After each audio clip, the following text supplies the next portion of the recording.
Hello and welcome again to Beth Rigby Interviews. On this week's show, one of the great survivors of Donald Trump's White House, Mike Pompeo, served as both the director of the CIA and Secretary of State.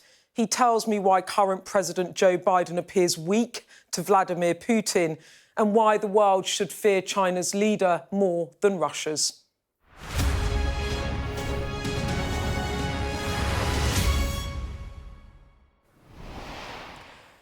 As fears grow of a new Russian offensive, Mike Pompeo tells me the West has been too slow to send weapons to help Ukraine. But it's not Vladimir Putin we should fear the most, according to Secretary Pompeo. He thinks China's leader wants to dominate the world. And I asked Secretary Pompeo whether he regrets statements made in the aftermath of the Capitol riots when Donald Trump tried to overturn the 2020 election.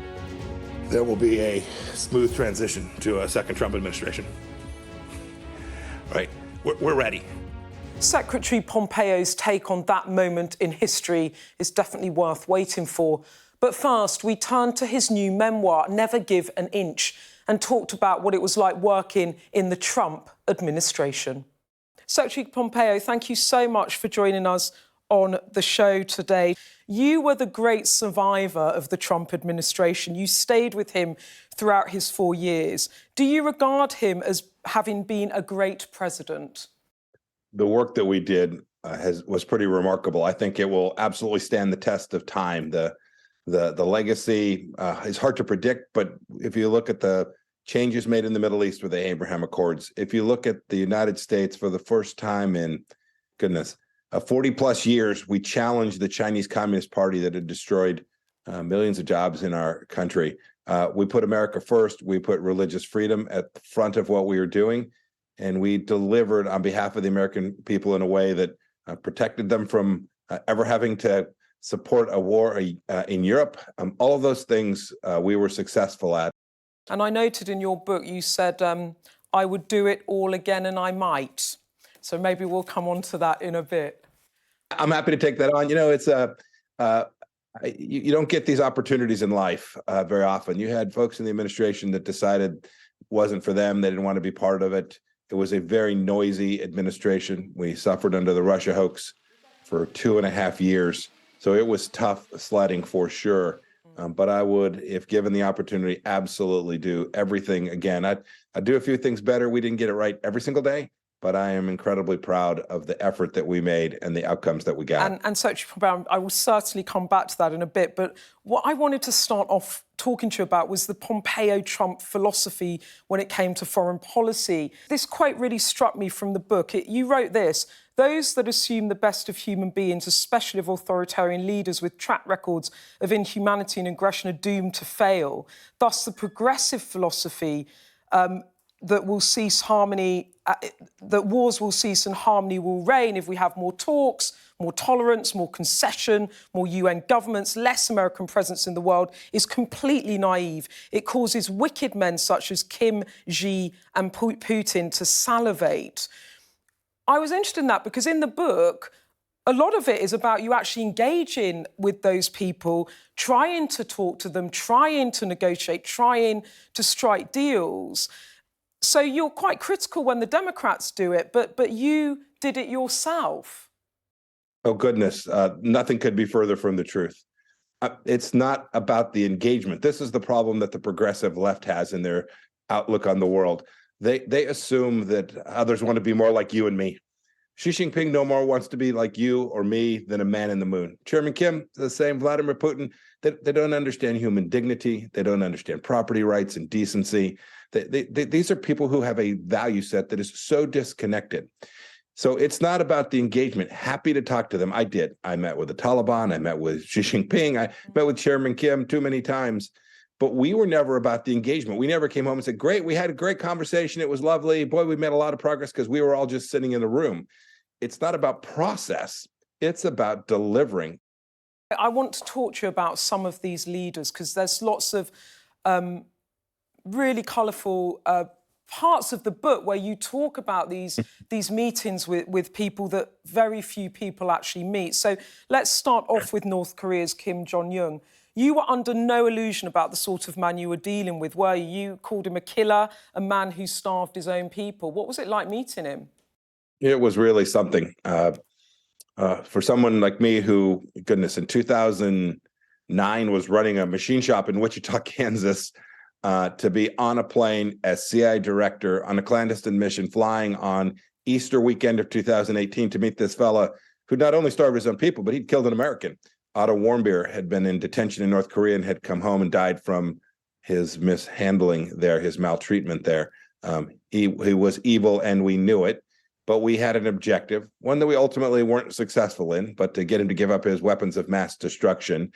And we'd watched 30 years of effort. We tried to go at it a different way by offering him a good solution for himself, for his people, and for all of Asia. And in the end, we were unsuccessful. We stopped his long-range missile testing. He didn't conduct any nuclear tests, so his program did not advance on our watch. But in the end, our objective was not successful. And Secretary Pompeo, I mean, even Donald Trump meeting Chairman Kim was a huge moment, wasn't it? And in a way elevated Chairman Kim, because it kind of invited him into the family of nations, if you like. What did you get in return for doing that? Yeah, I think that's utter nonsense. And again, this is a story of the left about how they think about the world the same way we do. Chairman Kim's no more on the world stage and invited into the community of nations today. We can prove this, right? Here we are 2 years on. When's the last time Chairman Kim went to a G anything meeting? Right? By meeting with Chairman Kim, President Trump no more brought Chairman Kim into the community of nations than a man in the moon. This is falderall. This is silliness of the progressive left. What we got him to slow his program down. And you should note, the moment we left office, the moment I left as Secretary of State, he started launching missiles at a rate he had never launched missiles before. And it sounds like he's going to conduct a nuclear test. We'd convinced him not to do that. So that's a good thing. It was progress, but I'm happy to concede that there is a lot of work that remains to be done. But to suggest somehow that Chairman Kim's now a good and noble person because Donald Trump met with him is just... it's counterfactual. It was rather that it elevated him to something because of the importance of having FaceTime with the most, the world leader. That was rather the point I was putting to you. But yeah, I just think it's counterfactual. That's all. I think that's just. One other thing I want to ask you about, because you talk about the joint declaration, and you got a declaration from North Korea which said they were working toward the complete denuclearization of the Korean Peninsula. Now, I can tell from your book that you are a guy that doesn't much like diplomatic communiques if they don't amount to much. And in the end, that's what you secured, isn't it? It was a commitment that he didn't follow through on. You must have been disappointed with that. Yes, no, that's true. Terribly disappointed. You don't often find leaders who are prepared to talk about the things they didn't get right. They usually want to just focus on their successes. We didn't get this one done. I was terribly disappointed that Chairman Kim in Hanoi did not live up to the commitment that he had made to us. I think in large measure, and I write about this in Never Give an Inch, I think Xi Jinping in China got to him, told him, no, don't do it. Chairman Kim is certainly not free to do whatever he wants. He is highly dependent on the Chinese Communist Party. And Secretary Pompeo, when you look back on your tenure as Secretary of State, was this the biggest regret for you, the biggest disappointment, that you couldn't bring in North Korea in the way you wanted to? Yes, it was unfortunate. Not for me. It's not personally disappointing to me. I don't think about it that way, just as the victories aren't mine either. What saddens me is that the world remains at risk from this guy in North Korea who has a nuclear capability that threatens us all. And which is escalating. But let me bring you quickly to another leader. In your wicked axis, you write that they're wicked men. President Xi, you've met with him. You've met with President Putin too. You talk about Xi as having dead eyes and say, of the dozens of world leaders I met, he was among the most unpleasant. What do you mean by dead eyes, and what was so unpleasant about him?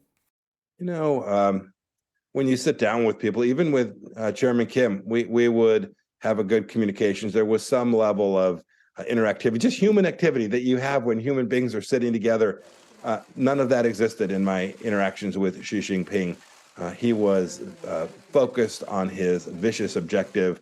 There was no small talk. If you challenged anything about his recitation of history, which you knew to be counterfactual, he would bark. He was not someone who you could sit down with and say, well, we at least had a conversation. We heard each other out. I think it's clear he now understands the American position. I never walked away believing any of that for a second. He was always on transmit, as were Wang Yi and Yang Jiechi, my two counterparts in China. They were always on transmit. Their model of interaction with the rest of the world is different, even than some of the other bad actors. And they are determined. Sorry, Secretary Pompeo, you talk about his vicious objective. What is that? He wants to own you. He wants to own America. He wants to own the world. He wants to own. He wants hegemonic intent across the world with his Marxist-Leninist vision and Chinese economic and political dominance in every corner of the world. That's his vicious objective. By the way, don't quote me, quote him. He's pretty clear about this. The great struggle he owns, and the West, all of us who believe in basic human rights, dignity of every individual, religious freedom, property rights, decency. This is not Xi Jinping, and we have an obligation to the next generation to push back against it. And that leads me quite neatly on to my next question, because you say Xi is the most dangerous man in the world. You know, here we are in Europe, on the other side of the big pond. Putin's just launched a war in Europe. Do you still think Xi's more dangerous than Putin? Absolutely.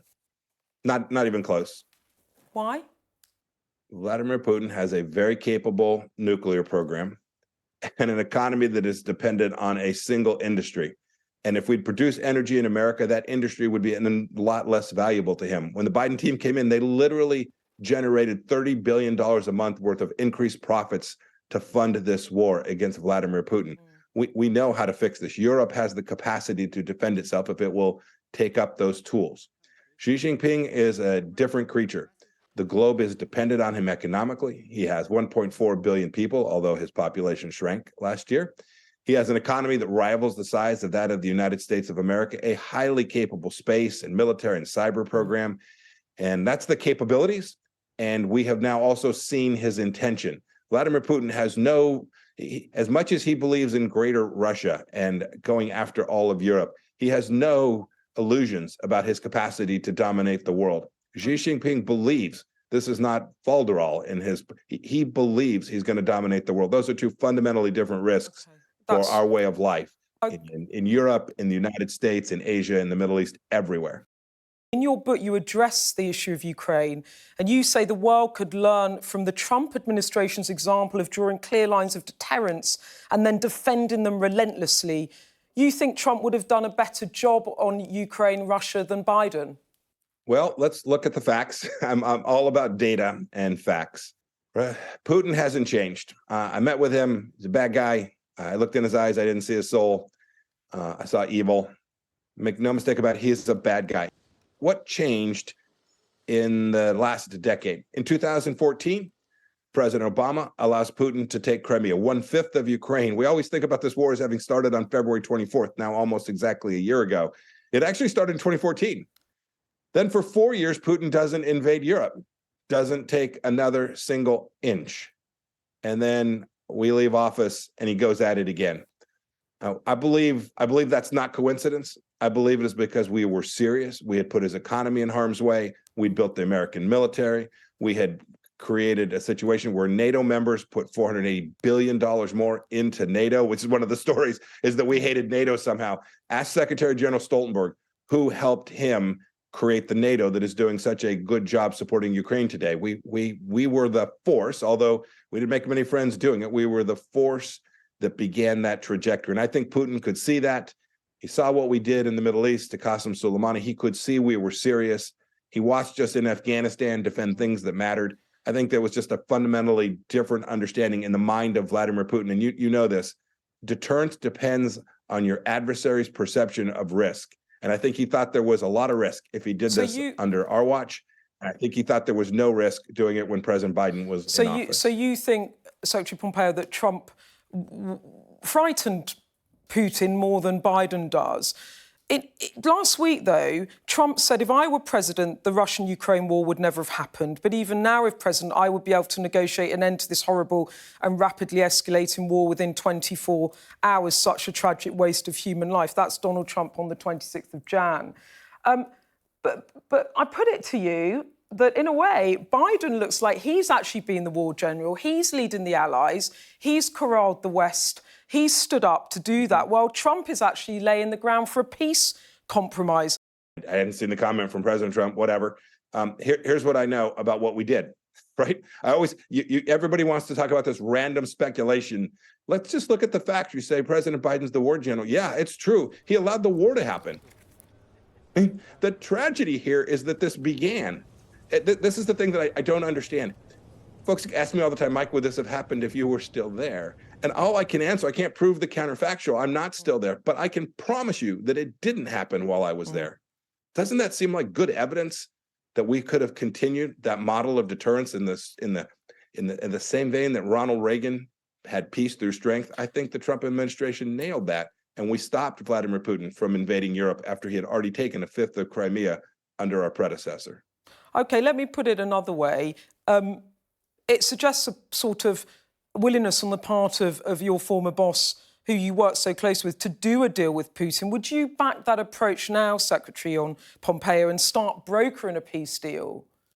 This will end with a negotiated solution if history is any guide to how this conflict ends. I think that's absolutely true. You can count on one hand the number of conflicts that have ended through the total decimation of the enemy, of pure capitulation. And so this will end that way. Sorry to interrupt you. I didn't mean to seem like I'm jumping in, but obviously some of the discussions are, does Crimea stay annexed? Does the Donbass go back to Ukraine? Does it stay in the hands of Putin? Like, what does a negotiation... If you were there in the hot seat now, what would the negotiated solution look like to you, sir? It would begin with the following: the United States and, most importantly, Europe actually providing the tools that the Ukrainian people need to fight and defend their own sovereignty, to put President Zelensky and the Ukrainian people in the position where President Putin would be negotiating from weakness. The ultimate resolution they will have to sort their way through, but make no mistake about it. The fact that we, the West, dawdled, the fact that Scholz wasn't able to make a commitment to provide tanks, the fact that we knew that this war was going to begin in September of the year before the attack, and we did nothing to deter and stop it, that put amazing pressure on Ukraine and has resulted in the death of thousands of Ukrainians. Vladimir Putin is responsible for these deaths, but make no mistake about it, the West has been slow and late and fearful of escalation, and that's been a mistake. And so we should do our best to fix that today. We should provide them the things that they need and put Ukraine and the West in a place where Vladimir Putin will see the handwriting on the wall. This is how you restore deterrence. Are you talking about more military equipment? Are you talking about fighter jets? Are you talking about a no-fly zone? What do you mean when you say give him what he needs? Yes, my point is this. We're a year in, and President Zelensky's been asking for the capacity to conduct armored warfare to defend his nation. But for months and months, he was asking for high and sophisticated air defense systems to defend their energy infrastructure and their big cities. We were just slow. And that gave Vladimir Putin a further green light to continue his aggression, his unprovoked invasion of Ukraine. And so President Zelensky should lay down what he thinks is actually useful, productive, that can deliver. And then the West should put itself in a place where, when this is over, and there will come a day, when this is over, we have a permanent solution. And I know there's nothing permanent, but think 5, 10, 20 years where Vladimir Putin doesn't just declare a ceasefire, and 6 months or 2 years from now, we're right back in the soup again. Very quickly, Crimea, does it go back to Ukraine, or do you think that that is something that the Ukrainians should let go? They'll have to sort through it. It will depend on how much we are able to help the Ukrainians get to a better place. When I was in office, I laid down what became called the Crimea Declaration. Okay. It is clearly part of Ukraine. Okay. I hope that Russia will come to understand that you cannot take another nation's sovereign territory by brute force. Okay. And sir, I just want to go on to US politics now. Thank you for sharing your views about global politics. Reading this book, you come across as someone who feels the Trump administration has unfinished business. You must be delighted he's running again. We do have unfinished business. There is much work to do in America. And never give an inch. I mostly focused on those 4 years, the things that are the external threats to the United States. But there's a lot of work for us to do here at home as well. Our schools aren't teaching the kids what they need to teach them. There's a philosophy on the rise that says somehow America is a force for bad in the world. I know that's not true. I know that America is this incredibly special place. And Secretary of State, I got to see people depend on us. Lots left to do. And are you pleased that Trump has announced he's running again, sir? I think President Trump has made clear he intends to run. He'll go make his case to the American people. I'm confident that there will be many others, and from both parties, who will also believe they should be the next leader. I have enormous confidence in the American people that they'll sort it all out. Just one more thing on this, Secretary Pompeo. And the midterms were not good for Trump and his candidates. Is he still the de facto leader of the party, or do you think his grip is loosening on the Republican Party?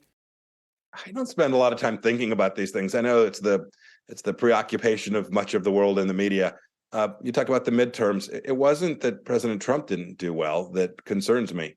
It's that America didn't do well. The conservative vision that I've been working on for 30 years here in the United States was not successful at convincing the American people that it was a better way forward for all of them. The reason everyone's interested in the US elections, of course, is because the US is our global leader. So what happens to your politics matters to all of us. And you talked about America not doing well in the midterms, and that brings me on to January the 6th and what happened in the last election, because America has always stood as a beacon of democracy. You are extremely proud of this in your book. Yet the administration under which you served trashed that part of the American brand when it came to the legitimacy of that 2020 presidential election. Yet in your book, you barely talk about either Trump's attempt to overturn that election or the January 6, 2021 attack on the Capitol. Is that because you felt ashamed of those episodes, sir? No, I was the Secretary of State and the CIA director. And so the book is focused on how we delivered security abroad. But I'm happy to talk about January 6, 2021. It was a bad day at the Capitol. The security team there failed to prevent these guys from rioting there. I agree. The world looks at that and says, goodness gracious, what the heck's going on in America? And so that part of the day, I regret. It's terrible when folks commit these kinds of acts of violence, and I hope they'll be prosecuted appropriately for doing that.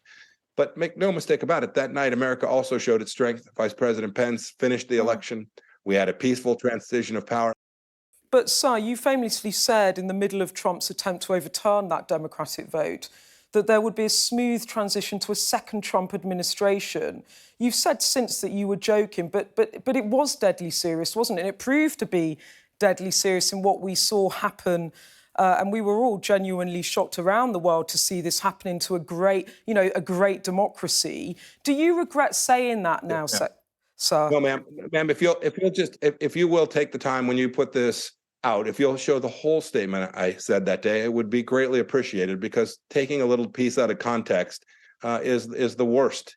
You shouldn't do that to anyone. To read the whole statement I made that day, I spoke decently about the United States of America. We had a tough election. We had things take place in that election which weren't right, we did not have a sufficiently transparent election. And I don't describe it as being stolen, but there were lots of anomalies in our election, and we can't have that in the United States. Okay, so let me. I then worked tirelessly to deliver that very peaceful transition to my successor, Secretary Blinken, and we actually executed that. And so when you pull out this one comment, you're not doing the world any service by misleading the world about what actually happened to that day. So do you believe there was voter fraud in that election? Oh, yes. Oh, absolutely. There were things that took place. We had hanging chads in 2000. Hillary Clinton still thinks the 2016 election was stolen. So we have a number of challenges. We run a very dispersed election system. And so we need to make sure that when we're doing absentee ballots and we have people that are out collecting those ballots, that we do so in a way that we're confident that if Sally is the city councilwoman, she got the most votes. If Pete is the county commissioner, he got the most votes. It is incredibly important to our system that we get that right. And there were certainly anomalies in that election, as we've had in many of our elections here in America. And we should work to fix them. Okay, so just to be clear then, you talk. Do you think Biden stole that election? No, ma'am. I've never used that language at Okay. all. So We you need to think make there sure were... we have transparent. We need to make sure we have transparent elections where the American people have confidence that they know what transpired. Okay. In retrospect, then, when you look back on that very difficult time, do you regret that you didn't stand up and call Trump out more robustly around the legitimacy of that election? Let me put it to you that way, sir. I've been very clear about my judgment on the election. I remember January 6th because I remember I had just 13 days left to deliver on behalf of the American people. And those last 13 days were very busy. We declared that there was genocide taking place in China. We delivered for the people of Taiwan in those 2 weeks. There was a lot of work left to do. And that was my central focus, as it was for my whole 4 years. I understand, but you were a leading voice in that administration. And all I'm asking you is, do you regret now that you didn't more robustly call out Donald Trump for what he was saying around the legitimacy of that election, given what happened subsequently, which, as you say, damaged the US reputation around the world? No, ma'am, I didn't say that what happened there that day damaged the United States reputation around the world. What, in fact, I said was that we delivered a peaceful transition on January 6th, 2021, exactly as our Constitution requires, and that anytime there is political violence, or for that matter, even non-political violence in America, I do think others around the world play on that. It's absolutely true. Sorry, sir, but you don't think that the storming of the Capitol and in the world's greatest democracy and people seeing democracy being undermined potentially in that way, I understand that it was resolved, you don't think that undermined the US around the world and what you stand for? There is no nation the equal of the United States in its capacity to deliver as a republic and on democracy. Period, full stop. As Secretary of State, can you understand Ma'am, why I'm it sorry. undermined you? Ma'am, I'm sorry. Ma'am, I'm sorry. I told your team that we had to end 7 minutes ago. Sorry. I apologize, but I must go. Secretary Pompeo, I've got one just final question for you, if I may. Yes, ma'am. Yes, ma'am. We're 7 minutes on, ma'am. Sorry. Can I ask? I just wanted to say, if you don't mind me saying this, voters might be forgiven for not quite recognising you at the moment because you are, and it's not because you're not famous or known around the world, it's because you look quite different. I hope you don't mind me saying this. It's a complimentary remark. You have lost an incredible amount of weight, Secretary Pompeo. Can I just ask you, if you don't mind, how much have you lost and how did you do it? So I lost about 90 pounds. Sadly, I've put some of it back on, so pray for me to stay healthy. I did it just by eating right and working out more, old-fashioned way. And are you feeling really good now, I take it? I do feel a heck of a lot better. Thank you for asking. It's been a struggle for my entire life, and I hope I can continue to be healthy to be around for my grandkids. And fit for a presidential run in 2024, perhaps. But I'll leave it there.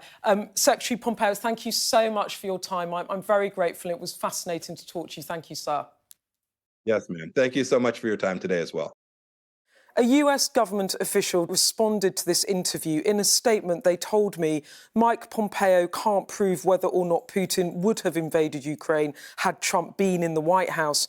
We do know that Trump's approach to foreign policy eroded trust of allies, and President Biden repaired that. They continued to say, President Biden has shown significant and sustained leadership on Ukraine and used steady and deliberate cadence to bring allies on board. Germany has gone from supplying helmets to Leopard tanks. That's quite a shift. That's Joe Biden keeping the allies together. I hope you enjoyed that conversation. If you scan this QR code on screen now, you can watch all of our interviews online and all of the previous episodes of the show. And if you scan this QR code on your screen right now, you can listen to it instead, the Beth Rigby's Interview podcast. Each week I take a look at the highlights of my interviews, and there's some extra bits and pieces in there about politics too. That's on the Sky News app, or wherever you get your podcasts. Well, that's it for today's show. Thank you to my special guest, Mike Pompeo, and thank you for watching.